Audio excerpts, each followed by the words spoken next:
espresso. Bigay ni Bruha. Nagawa na naman ako ng kubiba. Ayan po siya. Lulutuin ngayong lunch. So, tara na. Luto na tayo. Luto na tayo. Luto na tayo.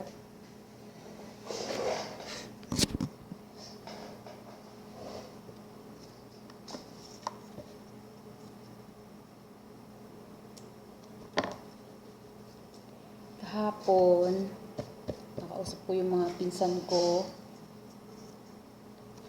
Shoutout nga pala dyan sa pinsan kong maganda dyan sa Pinyan, Zamboanga del Norte, Joan Alita. Sila yung laging nakakausap ko. Lalo na si auntie, mama niya. Araw-araw ko halos nakakausap yung mama niya. Auntie, shoutout Auntie Bibi, Alita, Pinyan, Zamboanga del Norte. Na-miss ko. Si auntie, itong nag-COVID ko, siya yung laging tumatawag sa akin. Bukod sa pamilya ko. Siya yung laging nakakaalala sa akin. Kaya, thank you. Kasi na ako'y auntie nga gwapa, na ako'y agaw nga maayo. Salamat sa akong may agaw diha sa Pinyan, Zamboanga del Norte. Thank you. Ano mo ni?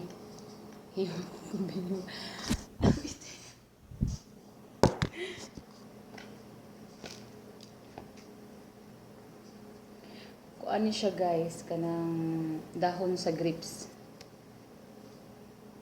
Dahon siya sa grapes.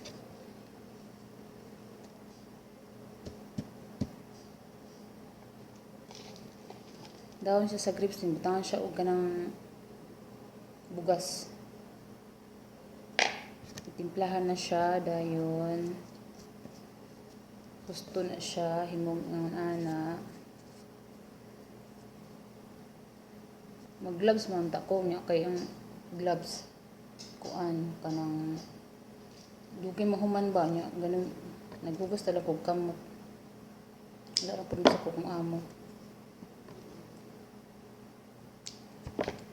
Nit-nit lagi siya kaayo. Tangka na to dito.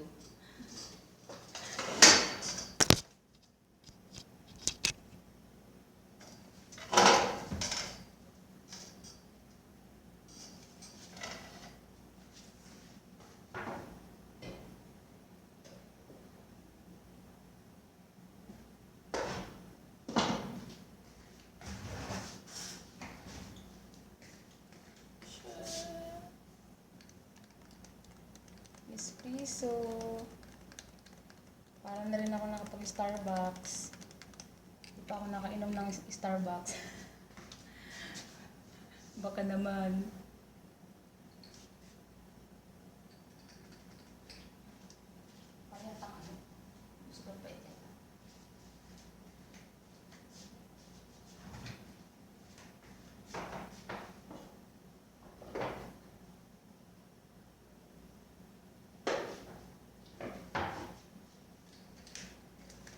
Nagdagan ko na asukal kasi ano, pait. Basta yung narante, kita ka sa lasa. Ignorante, di makasabot sa lasa.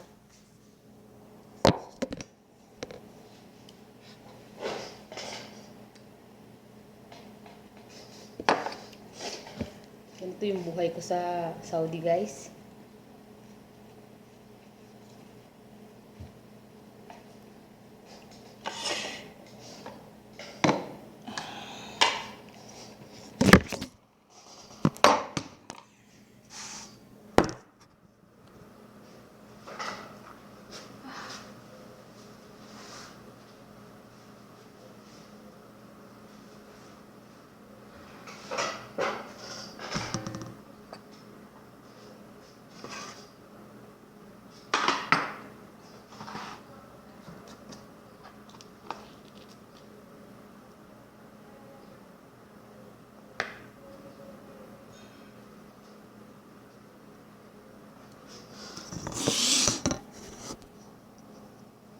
Parang ang dilim-dilim.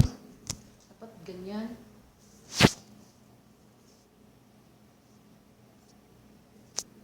Okay lang. Hayaan mo na. Ang Masaya ko. Sobra ngayong araw na to. Ay, gusto ko nga palang magpasalamat dun sa sa team ko. Kay Sir Otao, tsaka kay Cathy. Hello, salamat sa pagpasok sa GC kasi nang dahil doon, nagkaroon ako ng mga subscriber dito. Thank you po talaga.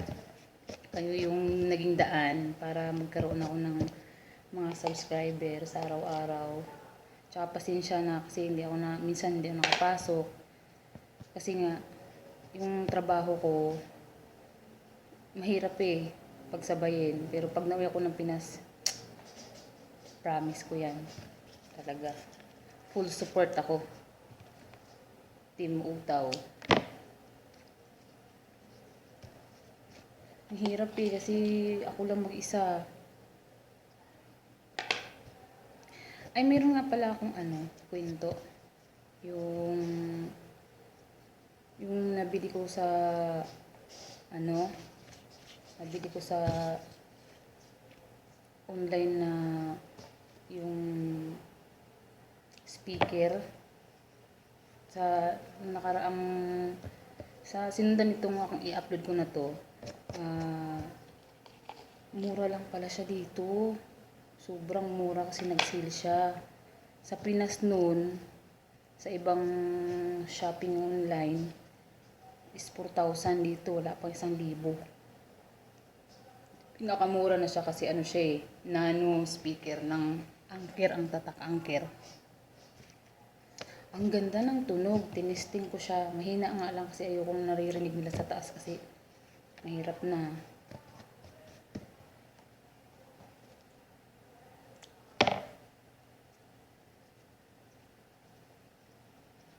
Ako na lang kasi mag-isa dito Wala na akong kasama kasi iniwan ako ng kasama. Yung kasama ko nasa ibang bansa na. Hindi na ako binalikan. Shoutout kay Richelle Gamido. Sa Uman siya ngayon. Maganda yung napasukan niya. 3 silang magkasama sa bahay. Mas komportable siya doon kaysa dito. Pero ako, dito pa rin kasi hindi pwedeng huminto. Kagaya nito, may pandemic. Hindi ako pwedeng huminto ng trabaho guys kasi yung mga anak ko nag-aaral. Hindi pwedeng huminto talaga. Kahit na yung katawan ko parang sukong-suko na, parang ayaw na. Pero tuloy pa rin ang buhay sa pagtatrabaho. May time na hirap na ako. Tiis ko lang. Daming trabaho. Tsaka nakakatulong yung pandemic guys kasi wala ganong party-party. Pag may party-party, ang hirap. Hango lahat ng mga gamit.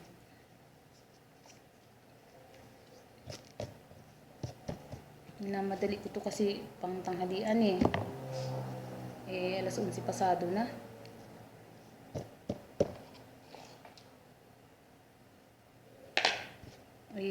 Pagkatapos nito maglilinis pa ako ng mga kwarto ng mga alaga ko, ng amo ko. Hindi ko pa nalinis yung mga kwarto nila, 4 yun.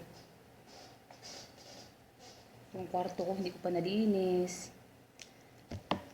Ipapakita ko sa inyo yung kwarto ko. Kwarto ko na parang bodega.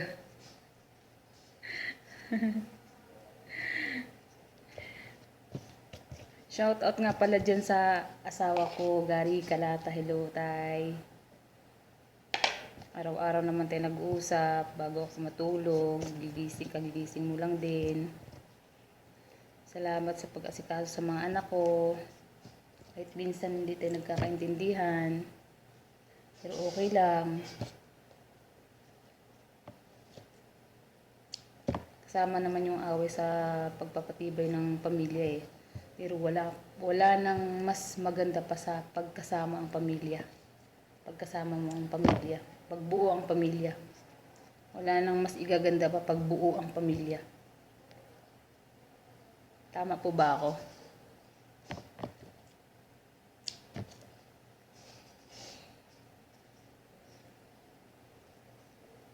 Dito sa abroad guys, makabili lang ako ng shampoo tsaka sabon, toothpaste, okay na Ayoko ayokong lumabas. Kahit sabi ng amo ko minsan na gusto mo bang bumili, ayoko ka ako. Kasi gastos. Pero wala namang naipon. Walang naipon. Pero may bahay na kami. Masaya ako kahit na hirap. Basta pagdating sa pamilya, talagang kakayanin mo gaano kahirap.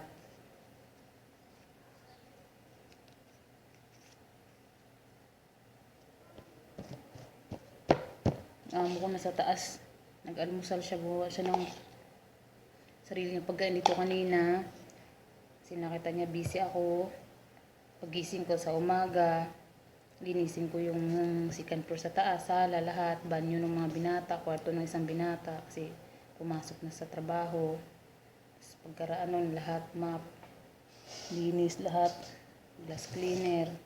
Tapos pagdating dito sa baba, dito naman, linisin ko lahat doon, mga banyo, dalawa, linis lahat. Tapos yung mga urungin nilang pinagpigpitan kagabi, ang dami-dami, binaba ko lahat yun, inakyat ko yung tubig sa taas, sa water dispenser. Tapos ito, gumawa ako nito ngayon. Ang hirap, sobra. Pressure, tsaka stress, pressure, lahat. Kagabi, di ko talaga nakaya. Nakatulog talaga ako ng siguro mga alas 10 pa lang, tinulog ko na. Nagising ako bandang alas 4, tulog ako uli. Gising ko ng 5:30, gawa ako ng pagkain ng amo ko, tsaka anak niya. Tapos natulog lang ako ng saglit. Nagising ako ng alas 8. Kinausap ko muna yung anak ko. Nagising ako ng alas 8. Naligo ako, baba ako. Yun, dire-diretso na. Hanggang ngayon. Hindi na ako nag-almusal nga pala. Nakalimutan ko mag-almusal. Binigyan lang ako ng amo ko nito. Oh. Sabi ko mamayang gabi na lang. Sabi niya, hindi pwede kasi mamayang gabi may party ng apo niya. Kaya marami daw pagkain mamayang gabi.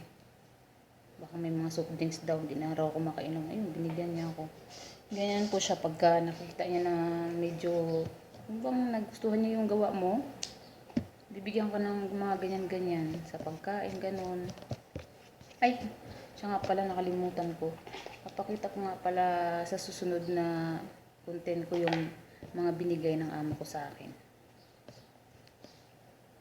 Amo ko minsan naiinis ako pero mahal na mahal ko yan. First time ko mag-abroad, siya lang talaga na yung amo ko, wala na iba. Hindi pa ako nag-apply sa iba. Kung babalik man ako, dito pa rin siguro. Pero kung hindi naman, magbablog na lang ako. Magbablog na lang ako. Ang hirap. Dito mo maranasan lahat yung tumawa ka mag-isa, magsalita ka mag-isa, iiyak ka mag-isa, magkasakit ka, mag-isa ka pa rin. Walang tutulong sa'yo. Magkasakit ka, tuloy pa rin ang trabaho mo. Ganun. Hipahinga ka lang ng saglit, trabaho uli, tatawagin ka pa rin. Ang hirap, sobrang hirap ng kagaya namin. Siguro yung mga iba naman, maganda rin siguro yung napasukan, tsaka hindi ganun mahigpit. Bagay hindi naman mahigpit dito. Kumbaga sa pagkain, okay naman ako. Ayoko lang talagang lumabas. Wala rin naman akong day off. Nakakalabas ako, bibili ng mga bilihin ng gusto ko. Pag sarili ko kasi hindi naman ako libre. Pero nasulat dun yan sa kontrata ko na libre lahat. Wala. Hindi ako libre. Okay lang yan. Basta sahuran ka ng tama. Tsaka dati, tinaasan ako ng 200, binawi. Sa 1.5 na sahod ko noon,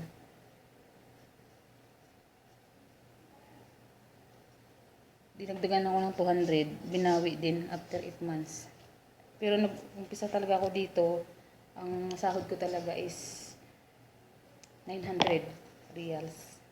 Tapos, nung magreklamo ako sa opisina, nagalit pa sa ng amo ko, ba't ko raw ina-istorbo daw yung amo kong lalaki sa tinawagan doon ng opisina sa Pinas. Kasi nagpaalam ako sa kanila noon na na taasan kasi hindi naman yun nakasulat sa kontrata ko. Binigyan din ako pero 1-2 lang. Tapos After ng mga ilang taon pa, ayun, ginawa ng 1.4, tapos umuwi ako, naging 1.5, hanggang nag 1.7 nun, tapos kinuha uli yung 200, kaya balik ako sa 1.5 ngayon. Okay na rin. Thankful pa rin ako kay God kasi ayos pa naman ako. Yung pera kikitain mo yun pero pag buhay mo pag nawala hindi mo na makikita yan kahit kailan. Kaya okay lang. Basta tiyaga lang, tsaka sa malinis na paraan yung hanap buhay mo. Okay lang. Siguro may ibibigay pa na blessing si God. Okay lang kahit kinuhanan ako ng amo ko. Ayos lang ako. Napapalitan pa yan ni Lord ng madami. Tsaka yun, share ko lang konti kasi wala pa akong gaanong gamit dito kasi yung mga gamit ko nasa Pinas. Share ko lang dito konti. Pag nauwi ako sa Pinas, malapit na, by next month, makikita ko na yung mga anak ko, asawa ko. Tsaka sana makauwi ako sa mga kapatid ko kasi buhat nung namatay ang tatay ko ng 2011, hindi pa ako nakauwi sa mga kapatid ko. Tsaka dito, 8 taon na ako sa amo ko. Never ako nag-apply sa iba. Hindi niya alam na mayroon akong ganito. Wala namang problema, i-subscribe nila ako para madagdagan yung subscriber ko. Hindi ko pa sinasabi. Kasi baka mamaya isisipin nila baka hindi na ako babalik. Pag hindi mag-click to, sana mag-click. Kasi meron talaga akong purpose kung bakit ako sumali dito. Nagkaroon ng ganito, may purpose po ako. Sana pagkaloob sa akin ay God yun. Tsaka syempre sa tulong na rin po na nandito. Sana po, bigyan niyo po ako ng pagkakataong maipakita ko rin yung yung kakayahan ko. Gagaya na po ng iba na tumulong sa mga taong kinulang sa buhay. Sana po, ako din po, tulungan nyo rin po ako na makatulong po sa kanila. Makapagbigay po ng kunting kasiyahan sa araw-araw. Yun lang po talaga pinapanalangin ko. Kasi sobrang na-inspired po ako dun sa mga taong nakikita ko na tumulong talaga sila sobra. Hindi sila nag-alinlangan, hirap, pagod. Mas gusto ko po yung ganun kaysa yung ganito na itong sitwasyon ko na to. Mas gusto ko pa yung tumulong sa ibang tao, ganun. Gusto ko yun. Kaya sana po suportahan nyo ako. Lagi po kayong manunood dito sa mga update ko. Tsaka salamat sa mga taong sumuporta sa akin. Hindi ko po nakakalimutan yun. Tatanawin ko pong malaking na utang na loob po sa inyo yun. Tsaka God bless sa lahat. Tsaka huwag kalimutang mag-like, tsaka subscribe, tsaka pindutin yung notification bell para lagi kayong update sa susunod kong vlog. So, salamat. Thank you.